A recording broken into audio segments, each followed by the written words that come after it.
how much we appreciate your presence here this afternoon. Today, we are going to spend a few moments talking about what's happening in our country, and more particularly about what our plans are for Region 10. Many of you may have not seen us in this manner before, because as soon as the PPP got into office, and you know how much of the struggle that was, we were caught up with having the pandemic.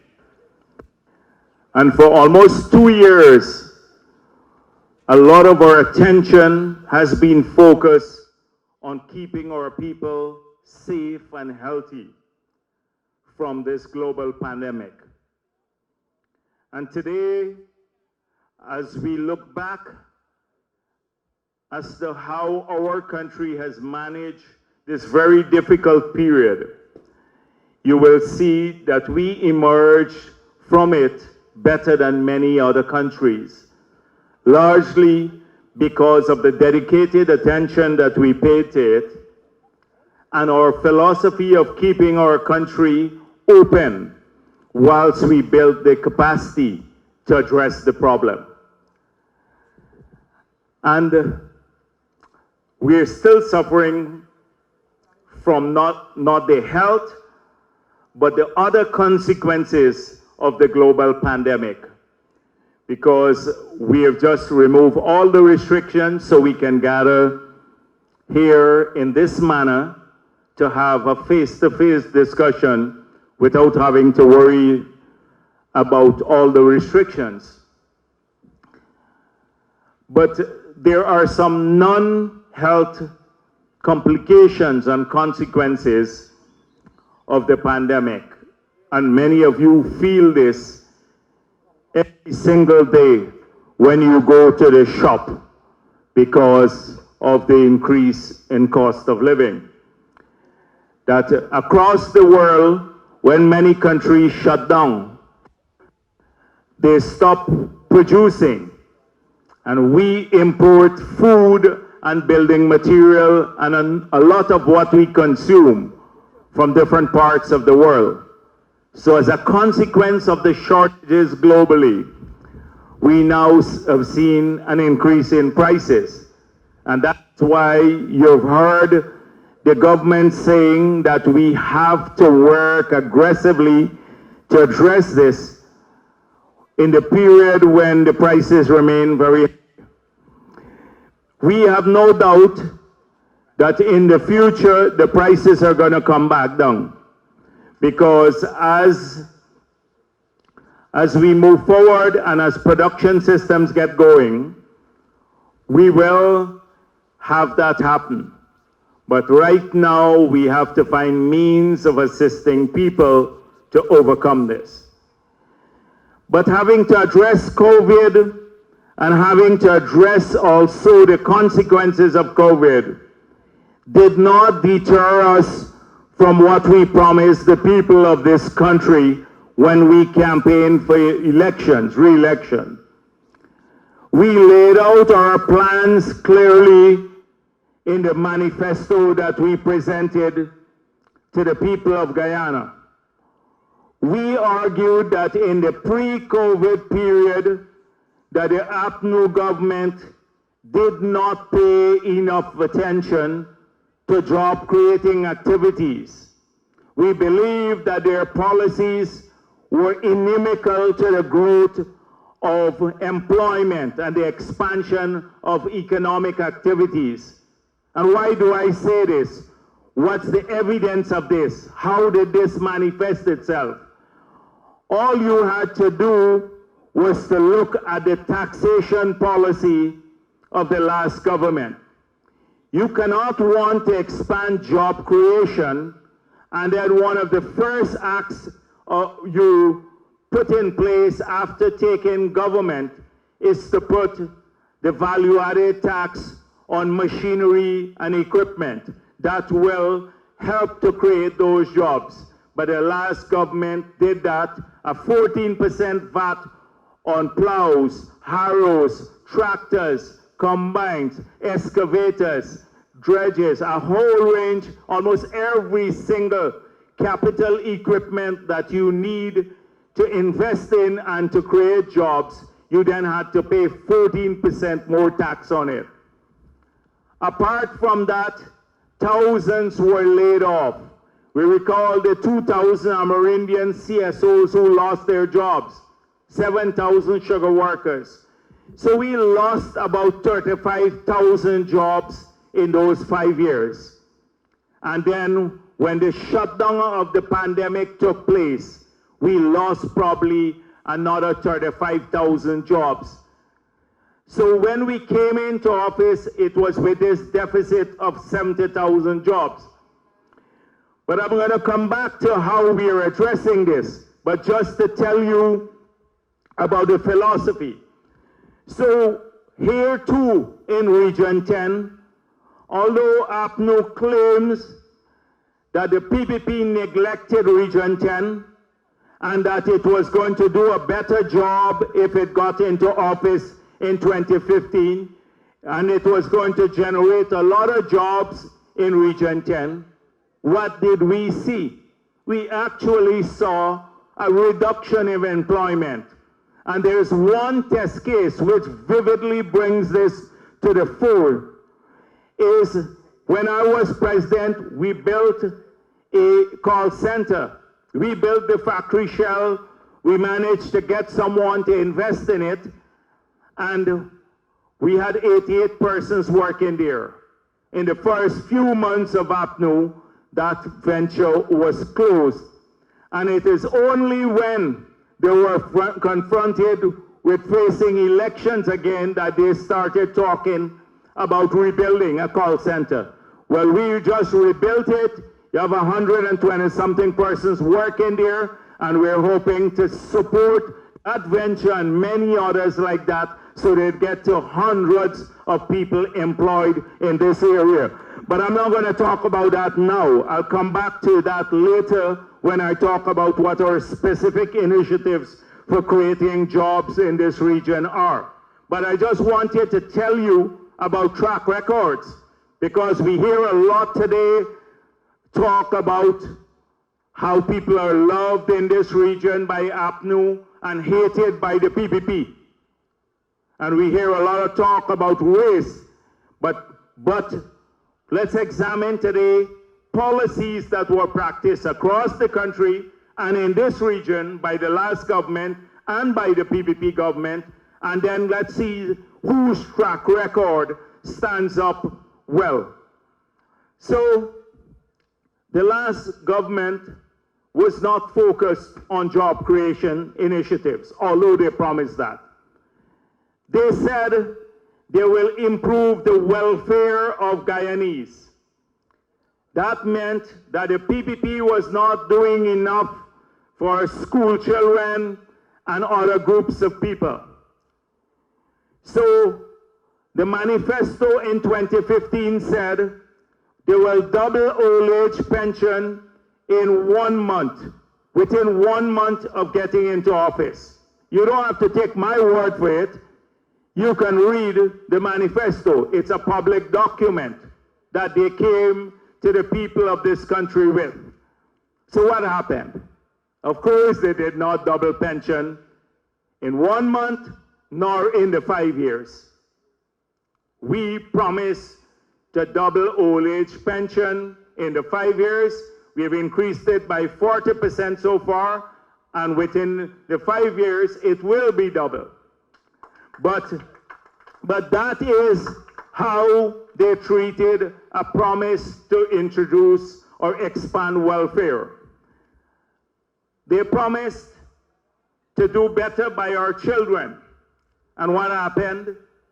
The 10,000 grant that each school child had under the PPP cost us $1.67 billion.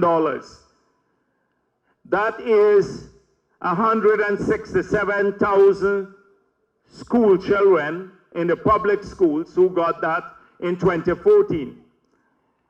They couldn't afford that, it was removed. But dietary in government, that is food in government alone, the budget for that increased by over $1.6 billion. So they prioritize purchases of food for government officials over the children's welfare and took away that, claiming they couldn't afford it. Now, we promised to reintroduce that. We did that, and we just didn't leave it at 10,000. It's this year, 25,000 per child, and we will get to 50,000 per child within the 5 years. That's a promise we made to the people of this country, and we intend on fulfilling it. We more than double the school uniform. We more than double it. It was $2,000, it's $5,000, the school uniform grant. But more importantly, there are 30,000 school kids who are going to private schools. And so we didn't give the grant only to the children in public schools, we gave it to those who are to private schools, so that all the children of our country can benefit from this. So when I can today do a side-by-side comparisons, because the facts must speak for themselves. It is not just when people get on a platform or when they come to the community and share a flyer, like was done recently by APNU accusing us of utilizing the oil money to give to people in our support base. That is what they were doing recently. Well, the fact is, we have not spent a cent of the oil money as yet, and I'll talk to you about oil money a little bit later. But that's a fact as of today. Almost 2 years after the PP's been in office, every cent of it is still in the Natural Resources Fund, but to be transferred to the Treasury sometime soon. This is the fact. You listen to the propaganda, it sounds very different. So we are intent on doing the things that we promise. This morning, just before I came here, I went to the PVP place, and I was speaking to the PVP supporters there, because I wanted to talk to them and thank many of them for the hard work they did. And I explained to them about something that I said at our press conference just yesterday, that when you look at track records, then you will see which party, when in government, has led this country and all the people of the country to greater progress. And all you need is a fact-based analysis. And I'm hoping that many of them will go around to the communities to engender this type of conversation. So that this is the sort of conversation that we need in our communities. And I'm hoping that many of you would help by just reading a bit of our economic history. And then you will see when the people of this country made progress. The fact is that Region 10, under every PPP budget, because of the subsidy to power, has had a higher per capita allocation in the budget than any other region. And that has lasted throughout. And I said, forget the macroeconomy, forget the fact that we took a bankrupt country and brought it back to economic viability. A country that was heavily indebted, that has today one of the lowest debt figures in the world.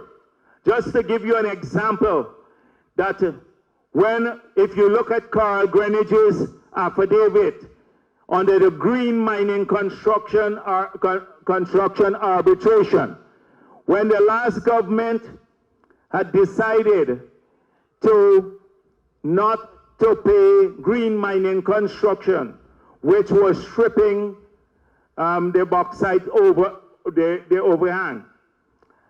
And they went to arbitration. The PPP was in office because we got into office in '92. And Carl Greenwich did an affidavit pointing out the state of the economy. In that affidavit, he said that the debt was over 9 times the size of the economy, and we were using 153% of revenue to service debt. Now, that's not me saying it. That's Carl Greenwich. That's a symptom of a bankrupt country. Any country that has to pay more in foreign debts than it earns in all the taxes has to borrow to pay debts. What happened today? What is the figure today? The debt has come down from 9 times the size of our economy to 16% of our GDP. The lowest debt figures of any country in the world. And we are using just 6% of revenue now to service debt. Do you think we got there by magic? We didn't get there by magic.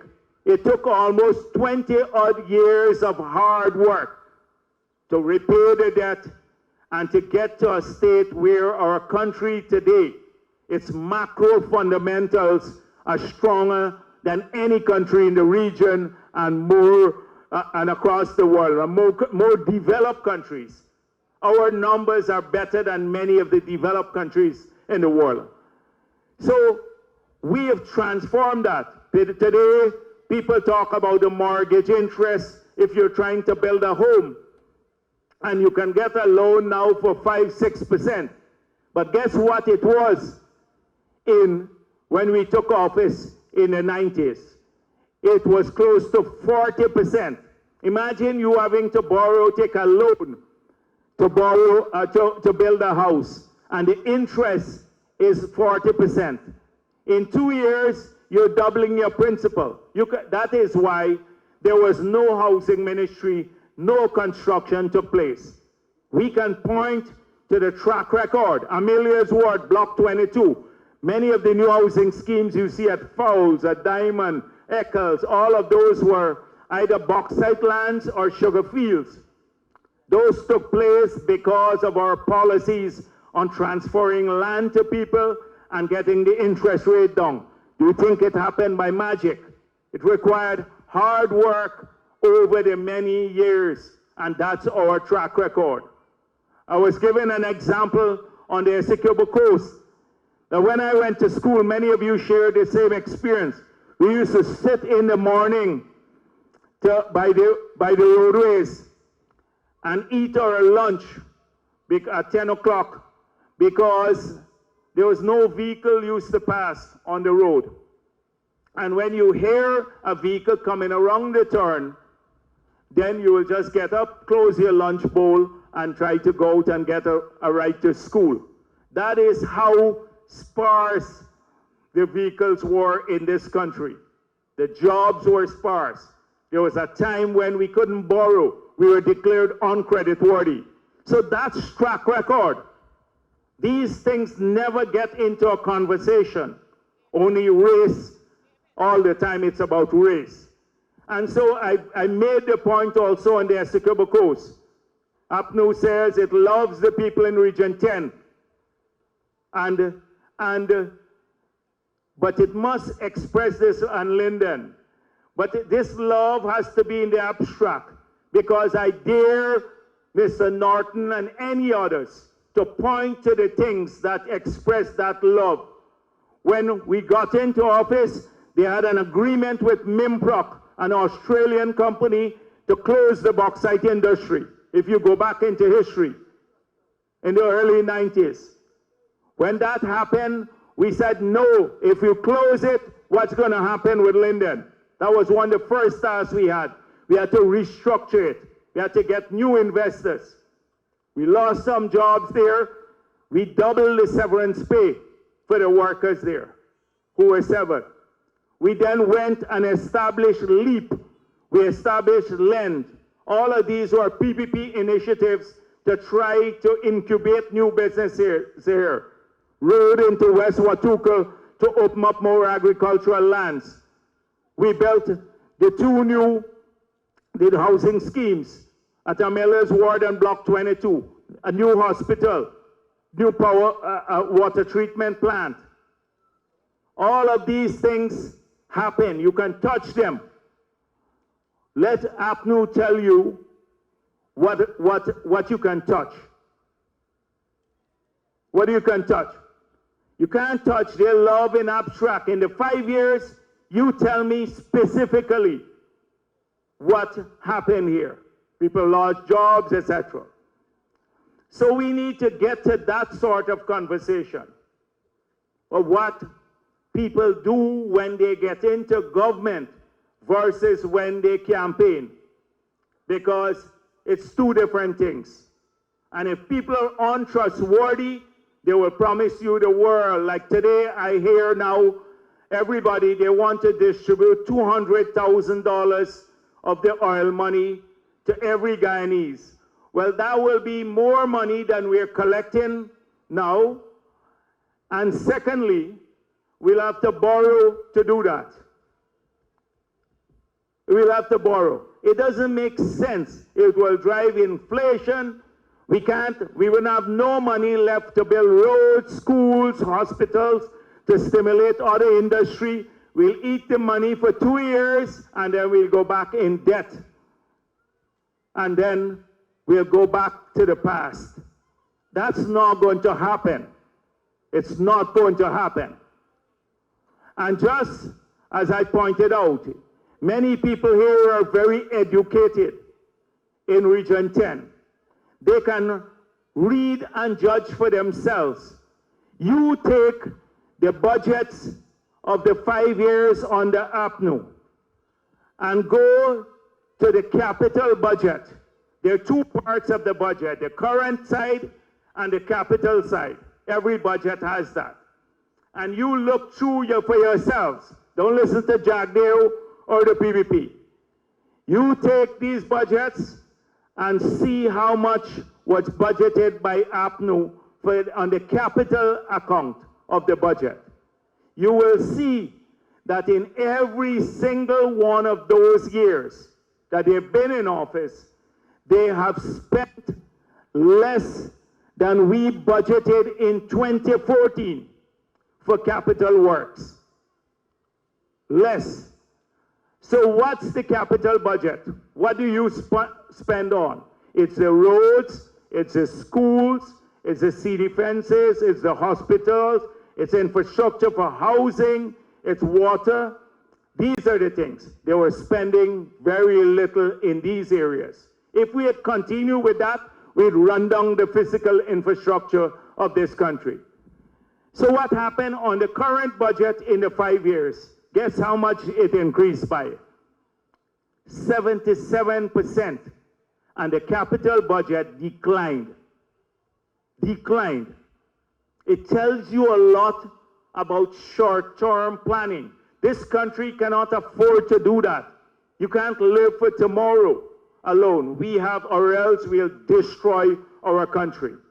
And we are planning for a day when we'll lay out that vision to increase the per capita GDP of this country from $7,000 to $30,000. We took it up under the PP from $300 to nearly $7,000. And that is important. Secondly, we want every person in this country to have access to the oil money through two things. First, better health care and better education. Because we believe that if our people are healthy and educated and they have opportunities, then they can make a great living in this country and a sustainable living long into the future. Not like what happens in some other countries. Not like what happens in other countries. So, and then the third set of things that will be spent from the oil money is infrastructure for the future. The roads, the bridges, and all of those water supply systems, etc., that will stimulate more job creation. And I will tell you a bit about that. That's the only way we can use oil money in the future. Today, APNU has a big voice about how we'd use the oil money. But you remember in 2015, in front of the Marriott, that they said we shouldn't have built, that we shouldn't have built the Marriott. That Marriott, had we not had it there, and it doesn't belong to Jagdeo. They said Jagdeo owns the Marriott. Doesn't belong to me. It belongs to the people of this country. The government of Guyana owns it. If we didn't build it, then we couldn't have done a ton of the things we're doing today. Same thing they had about so many other things. They didn't want us to build the stadium, the Hope Canal, the new airport, which they messed up. All of the things, the Barbies Bridge, nothing, negative. And again, you hear them saying, don't build the gas, or where did you select the site for the gas to energy project? 2016, APNU should have made that decision. 2016. By now we should have had the gas firing power plants in Guyana, and the cost of electricity should have been 50%.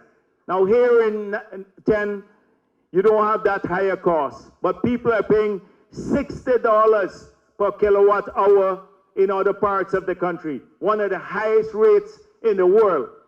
If we don't get that done, we can't generate business, expand our business base, and we can't improve welfare of people. They should have made that decision in 2016. Never did. We had to come into office, make the decision, work on it, and now they're opposed to it. When the whole world wants gas to generate power, they're opposed to it. Opposed to almost everything. But let me tell you, in front of that same Marriott, Burkan was protesting in 2015. And he said, the PPP is lying, that they want to fool people for the 2015 elections by saying we found oil. What does this tell you? It tells you one simple thing. They had nothing to do with the oil find. But what they had to do, they had an agreement. They had an agreement. It came up for negotiation with Exxon. And almost overnight, they signed an agreement that we have to today live with. And an agreement that is lopsided in favor of Exxon. We have made it clear to Exxon and everyone else that in future blocks outside of the Stabroek block, the conditions are going to be very different. We've made it clear through our manifesto, and that got us into trouble because some countries believe that we must not pass a local content legislation for our people, for Guyanese to improve. And we have a big fight with some of them over that. But we are intent on ensuring that the industry that we worked so hard under the PPP to bring to that point, that that industry benefits Guyanese and the returns are shared equitably across our country, that all of our people, regardless of who they voted for, their race, their religion, they must share in oil and gas proceeds. That is important for us. You'd recall one PNC minister saying, APNU minister saying in Parliament, if Amerindians got more land, they can get no oil and gas money. What's his name again? I always forget. Keith Scott, yes, I always forget his name. Scott. You recall that? So this is the approach. Our approach is, it doesn't matter where you live. And how are we going to ensure that that happens? How are we going to ensure that this remains consistent with our philosophy? So today, I just mentioned to you about healthcare and what our plans are. We got into office, APNU had implemented some plans that we left, and there was no plan for the health sector. What have we done now in the short period we've been in office? We've decided now we put together the plan to build 6 new hospitals along the coast, because where people didn't have access to health care. There's going to be another major hospital for about $180 million US. It's a maternal and children hospital. We need a hospital like that because we're going to improve health care all around the country. But there's some cases where our children and women need specialized operations that they'll be able to get in a modern hospital, the standard of which will be comparable to any in the world, right here in Guyana. And before the end of the year, we're hoping to start these 7 hospitals. We're now negotiating with the Inter-American Development Bank to upgrade the Linden, New Amsterdam hospitals, and also to build 4 new major diagnostic centers in regions 1, 7, 8, and 9. So where the indigenous communities live, so that they can do telemedicine, that we can get the best health care in the regions without having to move people physically. We need over 2,000 new nurses. Soon you're going to see an initiative to start training these nurses. Over 2,000 new nurses to add to those we already have to ensure that the system can function optimally. We're upgrading Bartica. We're upgrading the West Demerara Hospital. I can go on. That's where in the next few years, in the next 4 or 5 years, about 4 to 5, maybe even more, 4 plus 2, $600 million will be spent just on healthcare improvement across the country. So a hospital like in Linden, if you need a CT scan, you don't have to go to a private person. You can get it here without having to go all the way to Georgetown. That's where we plan to spend some of our money in. We already made it clear we'll spend it on the children and improving schools. But we also want tertiary education, the quality and the numbers of people accessing tertiary education to increase. So we have achieved universal primary. We're about to achieve universal secondary education. But we want a greater share of our population holding degrees and also technical qualifications. When we were in opposition, we said we'll make university education, University of Guyana, free. And we plan to do that before our term expires. We made it clear within these 5 years. Secondly, we said we'll give 20,000 scholarships. And so in the first year, we've given out over 6,000 scholarships. Many children and adults too from Linden are beneficiaries of that. I was on the Essequibo coast, and a lot of people who would never have had a chance to get a degree or a technical qualification would get it now because they couldn't afford to go to university physically. So now they're in those programs, we'll assist them. And so when I meet with some of the gold students later today, we want to work at this. But if we can find here in Linden or in Region 10, in the riverine areas, where in Berbice and Demerara River and any part of Region 10, we can find 5,000 people, not 200, 5,000 people who want scholarships to train online, and we will work with them to secure the places. We can work even those who can't get into a university now because they have not completed CXC. We have a 3-month remedial course that we're working on, so many of them can enter into that. So that in this region, you'd have thousands of people who can access scholarship paid for by the government. That's where we want to spend some of the money on, because if they're better qualified, they can get better jobs. This is very, very important to us, and we'll be working with you. That's a second area. Then on infrastructure. So we badly need to upgrade the infrastructure of the future.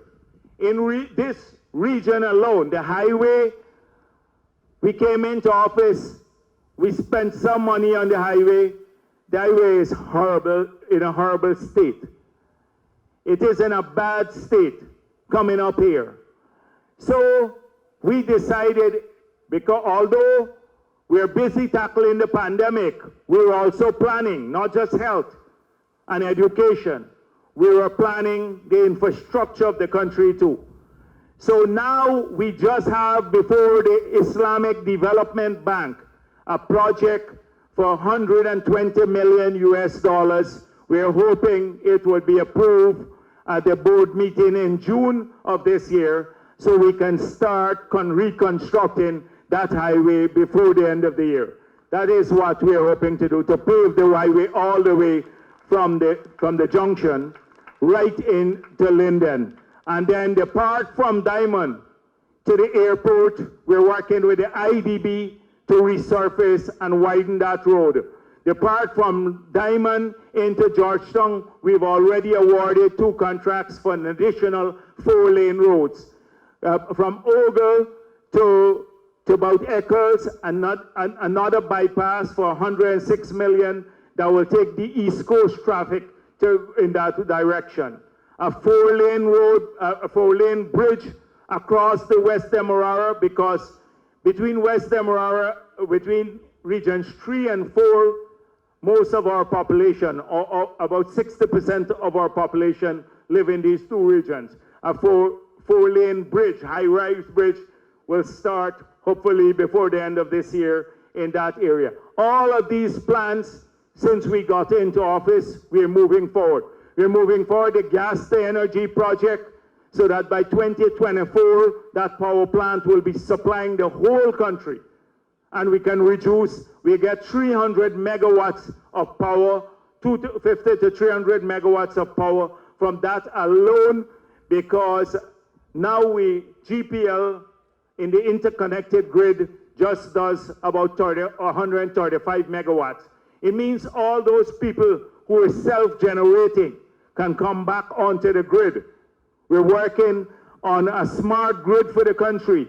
We've just gone out, or we're going out now for 35 megawatts of solar power. By the end of the year, 15 megawatts will start here in Region 10 in 3 different locations. That's using money that we had placed in the Inter-American Development Bank since 2010. APNO did not even use the money. They used some of the money from the GRIF, but for other purposes, for working on some green state strategy or something of that, rather than actually use the money to bring benefits to people. That's on it. We've kickstart the Amila Hydro, and we hope to award that contract. We're in negotiations now. The bids came in well, but we can do all of this, introduce 500 megawatts of new power, triple national demand, and national capacity, and still reduce our emission by 60–70%. That is consistent with our low carbon development strategy. These are all things that we have worked at within the last 15 to 18 months, raising money, putting together the projects, completing the feasibility study. We've done the feasibility study for for the East Coast Road, widening there too. And also in Berbice, we're looking at the same thing, building a new road in West Demerara. Why do we have to do this? Because the kind of country we're going to become will need these highways. They will need the highways. They need quick transit time. So from Diamond into Georgetown now, if we have 8 to 12 lanes, you can get into Georgetown in 5 minutes. That is what you need. You need to do this sort of thing. You got to plan for the future. When our children are educated and they want to move around the country, and they have to be able to move in comfort. How are we going to move our big trucks? The big trucks that are going to come in when we pave the road into Brazil. So that road project started, well, under APNU because the British gave us a grant of $66 million. We had to put in $125 million and redesign the road to go from Linden to Mabura Hill, and that project has just been awarded. So just that project, and the one project from Mabura Hill to Linden, and then from Linden to Georgetown will be over 300 million US dollars. That's where our money has to be spent too, as we help people to improve themselves. With APNU now, they're suggesting we share out every cent, and then in 2 years, it's gone. Can't plan for the future. We're opening up now the intermediate savannas. We've made it clear that we want all of our inputs into livestock industry to be grown just here in Guyana. The price of soya and corn has escalated, they have escalated too. And so we want to grow. We already started building silos in there so that you can generate more economic activities for the corn and the soya. These are all things that will be connected to Linden. The economic activities, the spin-off benefits, the supplies that you will need will have a direct impact on Region 10 and the people in Region 10. So this is part, I can lay out the vision and what we have worked on for every sector. But today, I don't want to bore you too much with that. So in the river, we have a lot of our comrades from the river here. Many times they're neglected, these communities. We have all the teachers in the central area, all the health personnel in the central area. But in many cases, they have shortages in the river. Can't get good teachers, don't have a building for the teachers or the health professionals. People just make these overnight trips. So a lot has to change in how we service our villages in the rivers and people who live away from established infrastructure. We have to ensure that, and we have to make sure that they too are part of the economic prosperity. We have had to rehire CSOs. Many people know that the 2,000 people were laid off by APNU. We had to rehire them. And now we're even expanding on that. We've gone back to the land titling activity. We're now buying a tractor and a trailer for each of these villages, each of the Amerindian villages, because people need that to assist with production. So I don't want people, although I'm talking about nationally, I don't want the people from the river to think that they're not foremost in our minds too, and that they're excluded from the planning process. We've just ordered 30,000 solar panels for all the households in the hinterland and regional the riverine areas.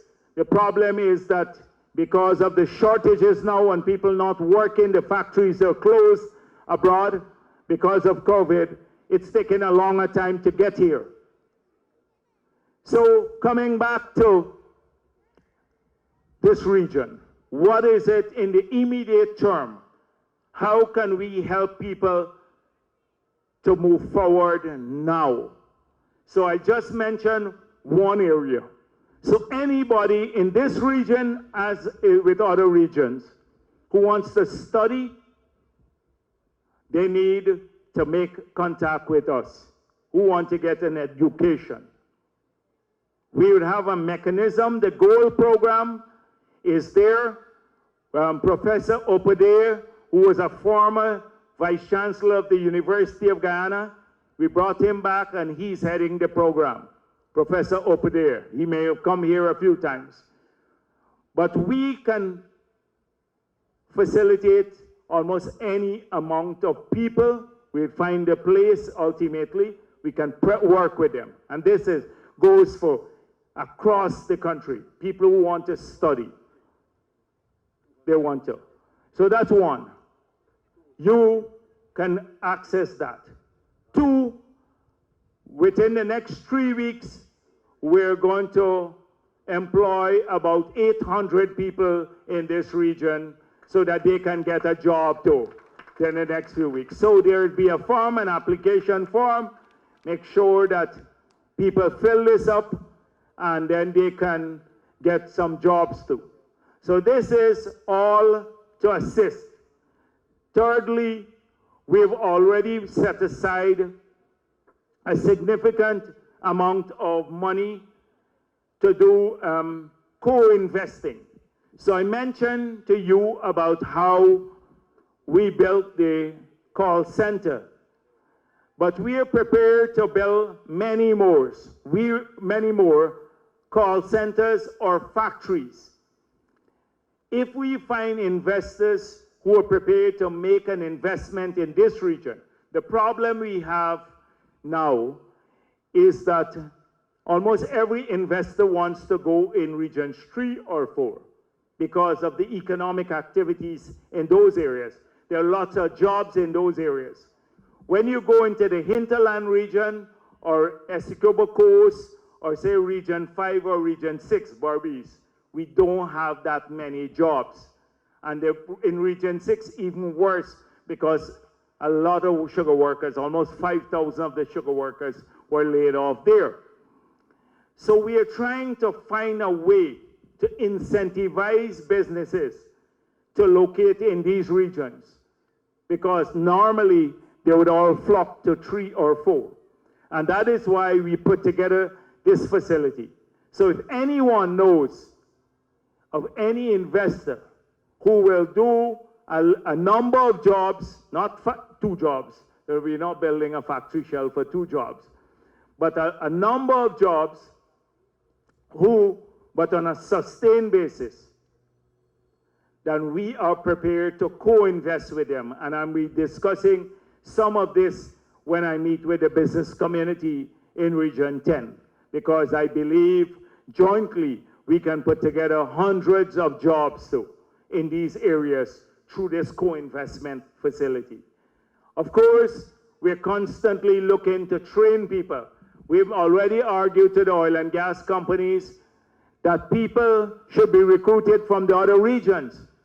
Now we need about 600-700 welders. A welder could make about $2,000 US a month. So we need, but most of the oil and gas companies, they're looking at 3 and 4. So we said you have to start recruiting people from the other regions too. We'll be pushing them more and more to recruit people from other regions. And if the highways are good, people can travel back and forth easily to work in these areas. We're looking, in Berbice area, we are looking to generate a series of facilities north of the bridge by New Amsterdam, so that people from both sides of the river will benefit from this. But here in 10, I think it's easy for people to go to Georgetown and work and come back if the salary is good, or in Region 3. And you'd have, with the gas, the energy of being built there, with the gas coming in, not just being used to generate power, but ultimately protein for livestock industry, a fertilizer plant, a whole range, then offshore, maybe the shore-based facilities, etc. You'd have thousands of new jobs in these areas. So people have to get themselves ready, but they may have to travel a bit in the short run. These are very, very important issues. There are lots of things, for example, how much money we set aside for internal roads. We have set aside money for community power. Imagine to subsidize community power alone in Linden is over $2 billion. It's $2.3 billion. In Kwakwani, it's $500 million. And every time the price of fuel goes up, that's the subsidy goes up. I have a long list of things here, which I'll discuss later. You know that when the president was here, he mentioned the 1,000 homes, so that in these 5 years, we want to build 1,000 homes in Region 10. 1,000 homes, that's a lot, and we're already on the way to doing that, and that will happen. Improving water supply, new well at Amelia's Ward, expansion of water treatment plant at Wisrock, all of these, we have a major program for the area. I'm not gonna read all of this out. Just to let you know, this is where Region 10 will be treated fairly by the PVP. For us, we contest elections on the basis of party. But when that is done, when the elections are done, it's for us to work for the people of our country, regardless of how they voted. And that's always our philosophy, in spite of what you hear. And you let Norton or any APNU person come here in government or out of government and lay out to you all the plans in specific details. You'll never get that. Not in this lifetime. You never get that. You never got it, and you're not going to get it. You're going to come and hear, oh, the PPP discriminating against you. The PPP treating you badly. That's all you'll get. But never in a fact-based way. And so we are prepared to take on those debates. Today we have another issue, and we have to also defend our country, regardless of who you voted for. I see me saying that we want to avoid some of the problems, mistakes other countries made, where they were overly reliant on the oil and gas sector, has engendered a lot of debate. And the fact is, it is the truth. It is the truth. If a country's economy is reliant only on one sector, if that sector runs into difficulty, then things fall apart. And we have to be determined from day one not to make the mistake that other countries made when they think they had oil money or gas money forever. And these things don't normally last forever. You have to use it to make sure that you improve your people, to create new jobs in agriculture and mining and in ICT and in construction and in manufacturing, so that when the oil money goes, you don't have a dip in prosperity and a loss of major jobs. And that is why the philosophy that APNU talks about every day. They couldn't afford the $10,000 for the children, but they want this government to give everybody $200,000. They were complaining when we shared out the COVID grant. They were complaining about the flood relief, complaining about the children's money. But now, conveniently, politically, they want to do a motion in Parliament so then they can get the publicity. Oh, APNU is asking for $200,000 to everyone. The proof of the pudding is when you're in office. What did you do? Where did you give a $200,000? Did you give it? You didn't even gonna give $10,000 to the kids. So today on this outreach, I wanted to talk to you about several of the things. Apart from the things, it slipped me.